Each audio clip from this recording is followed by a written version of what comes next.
എല്ലാവരും DP ഇടുന്നതോ status ഇടുന്നതൊക്കെ ഇപ്പോൾ സ്വന്തം ഫോട്ടോയ്ക്ക് പകരം ChatGPT-യിലോ ജെമിനിയിലോ ഒക്കെ കൊടുത്ത് രൂപമാറ്റം വരുത്തിയ ഫോട്ടോസാണ്. എഐക്ക് ഈ ഡേറ്റകളൊക്കെ ഷെയർ ചെയ്യുമ്പോൾ നിങ്ങളുടെ ഐഡൻറ്റിറ്റിക്ക് എന്തെങ്കിലും സേഫ്റ്റി ഇഷ്യൂ ഉണ്ടോ എന്ന് ഒരിക്കലെങ്കിലും ചിന്തിച്ചിട്ടുണ്ടോ? ആർട്ടിഫിഷ്യൽ ഇൻ്റലിജൻസിൻ്റെ ഡെവലപ്മെൻറ്റ് തന്നെ മനുഷ്യനെ ഹെൽപ്പ് ചെയ്യാൻ വേണ്ടിയിട്ടുള്ള ഒരുപാട് ടൂൾസുകൾ ഉണ്ടാക്കാൻ വേണ്ടിയിട്ടായിരുന്നു. ഹോസ്പിറ്റൽ, മിലിറ്ററി, പോലീസ്, പിന്നെ നമ്മുടെ ഗതാഗത സൗകര്യങ്ങൾ, ഇങ്ങനെയുള്ള ഒരുപാട് മേഖലകളിൽ എഐക്ക് ഒരുപാട് മാറ്റങ്ങൾ വരുത്താൻ സാധിക്കും. പക്ഷേ ഇതിൻ്റെ ഡെവലപ്മെൻറ്റ് സ്റ്റേജിൽ ഒരിക്കൽ പോലും ആരും ഇതെന്തെങ്കിലും ഒരു കാലത്ത് മനുഷ്യൻ്റെ ഇൻ്റലിജൻസും ആർട്ടിസ്റ്റിക്കലായിട്ടുള്ള സ്വഭാവങ്ങളും ഗുണങ്ങളും വേണ്ടുന്ന ഒരു മേഖലയായിട്ടുള്ള ആർട്ടിസ്റ്റിക്കൽ ഏരിയകളിലോട്ട് തിരിയുമെന്ന് കരുതിയിട്ടേയില്ല. ഏറ്റവും സേഫായിട്ട്, അതായത് എഐ എത്ര ഡെവലപ്പ് ആയാലും ഏറ്റവും സേഫായിട്ടുള്ള ആളുകളെന്ന് പറഞ്ഞ് ഇത്രയും വർഷക്കാലങ്ങളോളം നമ്മൾ കണ്ടിരുന്നത് ആർട്ടിസ്റ്റുകളെ ആയിരുന്നു. ഫോട്ടോ എടുക്കുന്നവർ, പടം വരയ്ക്കുന്നവർ, സ്റ്റോറി എഴുതുന്നവർ, കവിത എഴുതുന്നവർ, സിനിമ പിടിക്കുന്നവർ. പക്ഷേ ഇപ്പോൾ എഐയുടെ തുടക്കകാലം തന്നെ ഏറ്റവും കൂടുതൽ പ്രശ്നം അല്ലെങ്കിൽ ഈ ഒരു കടന്നുകയറ്റ എഐ ഉണ്ടാക്കിയിരിക്കുന്നത് ഈ ഒരു മേഖലയിലോട്ടാണ്. നമ്മളൊക്കെ അതിൻ്റെ ഭാഗമാവുന്നുണ്ട്, അറിഞ്ഞോ അറിയാതെ. നിങ്ങൾ അതിനെ സപ്പോർട്ട് ചെയ്യുന്നുണ്ട്.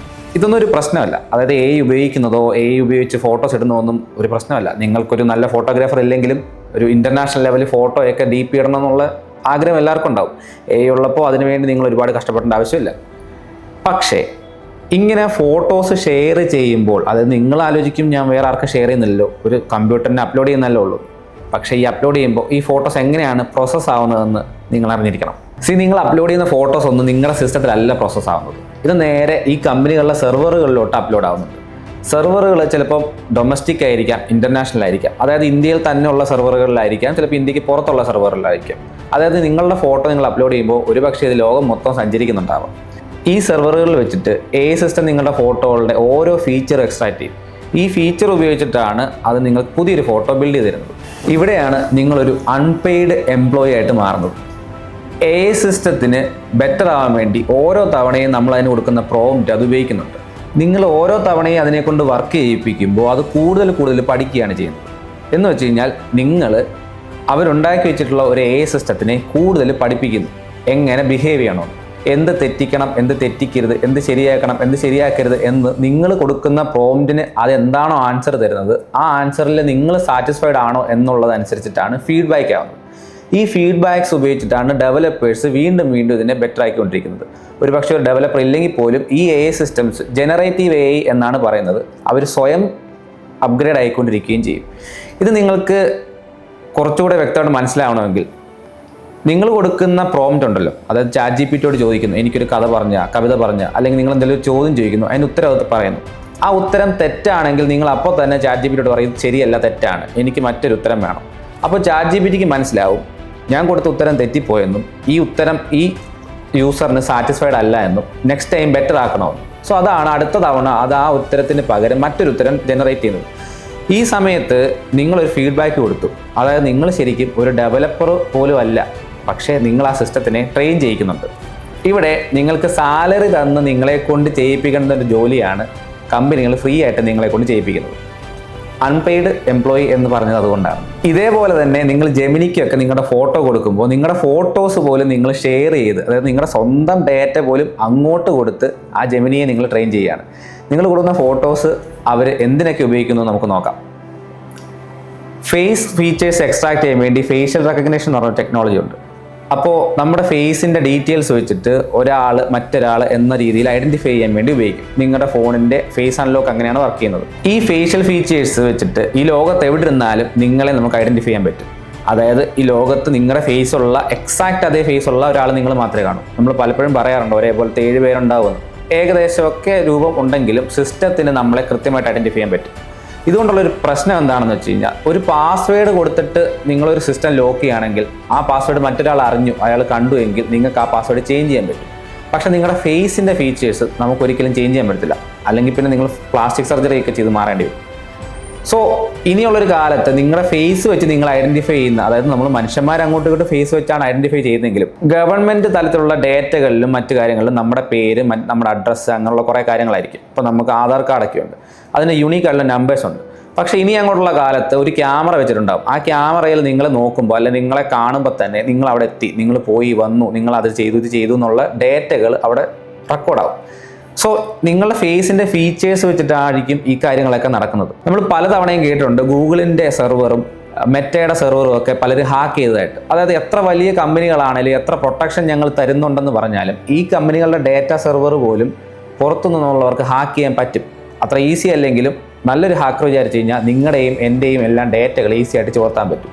അങ്ങനെ നിങ്ങൾ കൊടുത്തിട്ടുള്ള ഫോട്ടോസ് വെച്ച് നിങ്ങളുടെ ഫേസിൻ്റെയൊക്കെ ഡീറ്റെയിൽസ് അവർക്ക് കിട്ടുകയാണെങ്കിൽ അവർക്ക് നിങ്ങൾ പോവാത്ത സ്ഥലത്ത് നിങ്ങൾ പോയി എന്ന് സ്ഥാപിക്കാൻ പറ്റും ഭാവിയിൽ. ചിലപ്പോൾ ഇപ്പം തന്നെ നമ്മൾ വിചാരിക്കും നമ്മുടെ ഫേസ് റെക്കഗ്നിഷൻ ഒന്നും എല്ലായിടത്തും ഇല്ലല്ലോ എന്ന്. പക്ഷേ അങ്ങനെയല്ല. പല ഓഫീസുകളിലും എംപ്ലോയീസ് ലോഗിൻ ചെയ്യാനും ലോഗൗട്ട് ചെയ്യാനും പിന്നെ പലരുടെയും എണ്ണം എടുക്കാനും ഒക്കെ ഈ ഫേഷ്യൽ റെക്കഗ്നിഷൻ ഇപ്പോൾ ഉപയോഗിക്കുന്നുണ്ട്. സോ നിങ്ങൾ എത്താത്തൊരു സ്ഥലത്ത് നിങ്ങൾ എത്തിയെന്ന് സ്ഥാപിക്കാൻ ഒരു ഹാക്കറിന് നിങ്ങളുടെ ഫേസ് ഡീറ്റെയിൽസ് തന്നെ ധാരാളമായിരിക്കും. ഇതുമല്ലാതെ പുതിയൊരു ട്രെൻഡുണ്ട്. അതായത് ഒറ്റയ്ക്ക് നിൽക്കുന്ന ഒരാൾ, സിംഗിൾ ലൈഫ് അനുഭവിക്കുന്ന ഒരാൾ തനിക്കൊരു പാർട്ണറെ വേണമെന്ന് തോന്നുമ്പോൾ കണ്ടുപിടിക്കാൻ പറ്റാത്ത സ്ഥിതിക്ക് ജെമിനിയോട് ചോദിച്ചാൽ എനിക്കൊരു പാർട്ണറെ തരാൻ പറയുമ്പോൾ ഫോട്ടോയിൽ ഇല്ലാത്ത ഒരാളെ ആഡ് ചെയ്ത് വരുന്ന കുറേ ഫോട്ടോസ് നിങ്ങളിപ്പോൾ കാണുന്നുണ്ട്. പക്ഷേ നിങ്ങൾ മനസ്സിലാക്കേണ്ട ഒരു കാര്യം, ഒരു സുന്ദരിയായ പെണ്ണിനെ ഒരൊറ്റയ്ക്ക് നിൽക്കുന്ന ഒരാളുടെ അപ്പുറത്ത് കൊണ്ട് ജെമിനി വെക്കുന്നുണ്ടെങ്കിൽ ആ പെണ്ണിൻ്റെ ഫേസ് എവിടുന്ന് അതിന് കിട്ടി, അല്ലെങ്കിൽ ആ പെണ്ണിൻ്റെ രൂപം അതിന് എവിടുന്ന് കിട്ടി നിങ്ങൾ ആലോചിക്കണം. ഇല്ലാത്ത ഒരിടത്തു നിന്ന് ഉണ്ടാക്കിയെടുക്കാൻ ഒരിക്കലും പറ്റില്ല.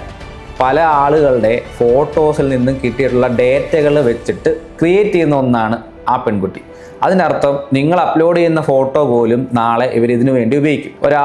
ഇല്ലാത്തൊരാളുടെ ഫേസ് ഉണ്ടാക്കുക എന്ന് പറയുന്നത് മറ്റ് പല ആളുകളുടെ ഫേസുകളിൽ നിന്ന് കിട്ടിയ ഡേറ്റകൾ വെച്ചിട്ട് കമ്പൈൻ ചെയ്തിട്ടുള്ള ഒരു ഫോട്ടോ ആയിരിക്കും. ഈ സ്ട്രീറ്റുകളിലൊക്കെ നിങ്ങൾ പോകുമ്പോൾ അവിടെ കാണുന്ന ഒരു ഫ്ലെക്സിൽ ജനറേറ്റഡ് ആയിട്ടുള്ള ഒരു മോഡലിനെ വെച്ചൊരു കമ്പനി പരസ്യം ചെയ്തിട്ടുണ്ടെങ്കിൽ ആ മോഡലിൽ ചിലപ്പോൾ നിങ്ങളുടെ മുഖച്ഛായ ഉണ്ടാവാനുള്ള ചാൻസ് ഉണ്ട്. നിങ്ങൾ അനുവദിക്കാത്ത, നിങ്ങൾ അഭിനയിക്കാത്ത ഒരു പരസ്യത്തിന് നിങ്ങളുടെ ഫോട്ടോ വരെ വന്നെന്നിരിക്കാം. അപ്പോൾ പക്ഷേ നിങ്ങൾക്ക് ചിലപ്പോൾ ഇപ്പോഴത്തെ നിയമങ്ങൾ അനുസരിച്ചിട്ട് അതിനെ സൂ ചെയ്യാൻ പറ്റിയെന്ന് വരില്ല. കാരണം നമ്മുടെ ഇന്ത്യയിൽ വെച്ചിട്ടുള്ള കണ്ടന്റ് ക്രിയേഷനിനെ കുറിച്ചുള്ള നിയമങ്ങൾ അധികം വന്നിട്ടില്ല. ഇന്ത്യയിൽ മാത്രമല്ല, ലോകത്ത് മൊത്തത്തിൽ നോക്കിക്കഴിഞ്ഞാൽ പല രാജ്യങ്ങളും ഇപ്പോഴും ഇതിനെക്കുറിച്ച് ബോധേഡല്ല എന്ന് നിങ്ങൾക്ക് മനസ്സിലാക്കാം. ഇങ്ങനെയുള്ളൊരു കാലത്ത് ജീവിക്കുമ്പോൾ നമ്മുടെ ഫോട്ടോസ് ഇങ്ങനെ ഷെയർ ചെയ്യുമ്പോൾ ഇന്നല്ലെങ്കിൽ നാളെ നിങ്ങളുടെ ഫോട്ടോസ് മിസ്യൂസ് ചെയ്യപ്പെടാമെന്നുള്ള ചിന്ത എപ്പോഴും മനസ്സിലുണ്ടാവണം. നിങ്ങളുടെ തൊട്ടപ്പുറത്ത് ജെമിനി കൊണ്ടുവെക്കുന്ന ആരോ ഒരാളെന്ന് നിങ്ങൾക്ക് ഇങ്ങനെ ഒരാളില്ല എന്ന് വിശ്വസിക്കുന്ന ആ ഒരാൾ ശരിക്കും ജീവനോടെ എവിടെയെങ്കിലും ഉണ്ടാവും, അല്ലെങ്കിൽ അതേപോലുള്ള ഒരാൾ. നാളെ ആ പെൺകുട്ടിയുടെ ലൈഫിൽ നിങ്ങളുടെ ഈ ഫോട്ടോ കാരണം ഒരു പ്രശ്നം ഉണ്ടായെന്ന് വരാം. അത് നിങ്ങൾക്ക് ഈസി ആയിട്ട് ഊഹിക്കാൻ പറ്റും. ഇത് മാത്രമല്ല, നിങ്ങൾ ഈ കൊടുക്കുന്ന ഫോട്ടോസിൻ്റെ കൃത്യമായിട്ടുള്ള ഔട്ട്പുട്ട് വന്നോ എന്നറിയാൻ ഇടയ്ക്കിടയ്ക്കൊക്കെ ഡെവലപ്പേഴ്സ് എടുത്ത് റാൻഡമായിട്ട് ഈ ഫോട്ടോസ് ചെക്ക് ചെയ്യും. അത് നിങ്ങൾ കൊടുത്ത ഫോട്ടോയുടെ ഔട്ട്പുട്ട് കൃത്യമായിട്ട് വന്നു എങ്കിൽ നിങ്ങൾ അതിന് ഗുഡ് ഫീഡ്ബാക്കും ബാഡ് ഫീഡ്ബാക്കും കൊടുക്കുന്ന പോലെ തന്നെ ഡെവലപ്പേഴ്സ് ഇടയ്ക്ക് ഈ ഫോട്ടോസും അതിൻ്റെ ഔട്ട്പുട്ടുകളും എടുത്ത് ചെക്ക് ചെയ്തിട്ട് ഇത് ശരിക്കും കൃത്യമായിട്ട് തന്നെയാണ് വന്നത്, ജെമിനി കറക്റ്റായിട്ട് വർക്ക് ചെയ്യുന്നുണ്ടോ എന്നറിയാൻ വേണ്ടി ജെമിനിയുടെ ഡെവലപ്പേഴ്സ് ചെക്ക് ചെയ്യും.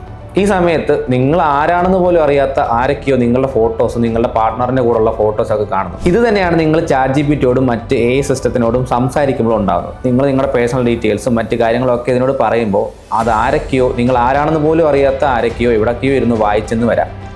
സോ നെക്സ്റ്റ് ടൈം നിങ്ങളൊരു AI സിസ്റ്റം ഉപയോഗിക്കുമ്പോൾ എന്താണ് നിങ്ങൾ കൊടുക്കുന്ന ഡേറ്റയ്ക്ക് സംഭവിക്കാൻ പോകുന്നതെന്ന് കൂടെ ഒന്ന് മനസ്സിൽ വെച്ചിട്ട് വേണം ചെയ്യാൻ. ഈ AI സിസ്റ്റംസ് ഉപയോഗിച്ചിട്ട് നിങ്ങൾക്ക് ഇഷ്ടമുള്ള രീതിയിൽ ആർട്ടിസ്റ്റിക്കലായിട്ട് ഫോട്ടോസ് മാറ്റുന്ന ഒരു പ്രശ്നമൊന്നുമല്ല. അതൊരു കുറ്റവുമല്ല, അതൊരു ഭയങ്കരമായ പ്രശ്നത്തിലോട്ട് വഴിവെക്കാനുള്ളൊരു കാരണവും ആവണമെന്നില്ല. പക്ഷേ ഈ കാര്യങ്ങളൊക്കെ എപ്പോഴും ഓർത്തിരിക്കുക. AI ഉപയോഗിക്കുമ്പോൾ സേഫായിട്ട് ഉപയോഗിക്കുക.